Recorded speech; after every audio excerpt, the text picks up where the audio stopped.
if you're running and you're way back here when you're ground contact time, okay? Ground contact time, GCT, sometimes you'll see it written out. This might not sound like a big deal, but if you can improve your ground contact time by 0.01, that's gonna change everything for you. Now, 0.01, you guys know when I always do this and I try to do it as fast as I can, that's 0.2. That's 0.2. I'm talking about 0.01. If you're running and you're way back here when you're running, and your foot is all the way back here, point, you can keep going forward. And you still are back here, and your knees coming through here, the only place for your leg to go is down. All right? And oftentimes, that means you're landing a little bit too far ahead of you, or even if you're not, your knee is low, your thigh is low, so it's not as much power into the ground.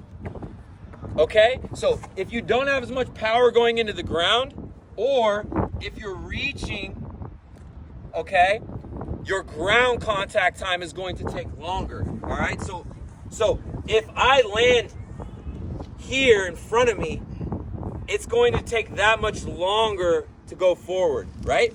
Or if I'm back here forever, I don't have as high of a thigh, I don't hit the ground as hard, and it's a weaker push, so it's slower. If your foot's back here and you can bring it through a little earlier and then contact the ground underneath, you're going to have a faster ground contact time. Now, this is what I want you to see, okay? 0.01, okay? There's approximately 50 steps in the 100 meters. In the 300, there's at least 150, and there's gonna be 200 plus in the 400. If you're taking, let's say, 50 steps, and you are 0.01 slower or 0.01 faster, all right? If you can be 0.01 faster for 50 steps, what's that gonna be? What is it gonna be?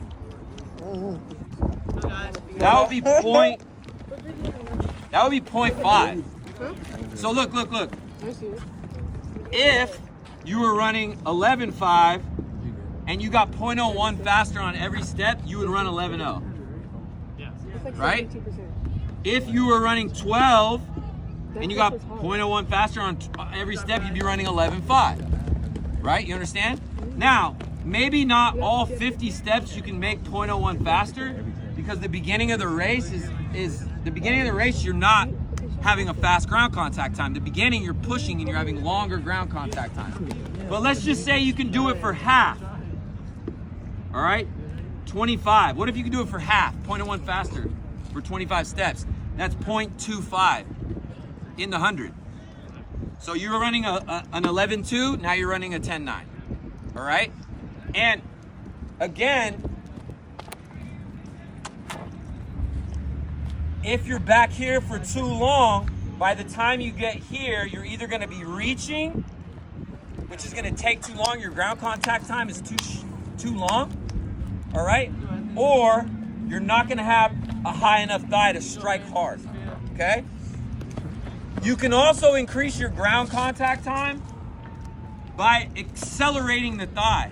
So when you're running, don't just wait for the ground. All right, it's not that. Okay, he's doing distance. He's waiting for the ground. All right, his foot's coming through, and it's just happening. It's almost like falling. For sprinting, we want to accelerate it. Okay, accelerate the thigh into the ground. You can get the 0.01 if you start to think about these things. All right. If you stay, I should have picked on you already. If you stay backside like Zach, you're leaving time on the table, because you're going to be falling forward, and your ground contact time is not going to be explosive. all right? You're not going to be able to strike as hard, okay? So I want us to think about that today, tomorrow, forever. What we're going to do here, you don't have to keep filming. What we're going to do here is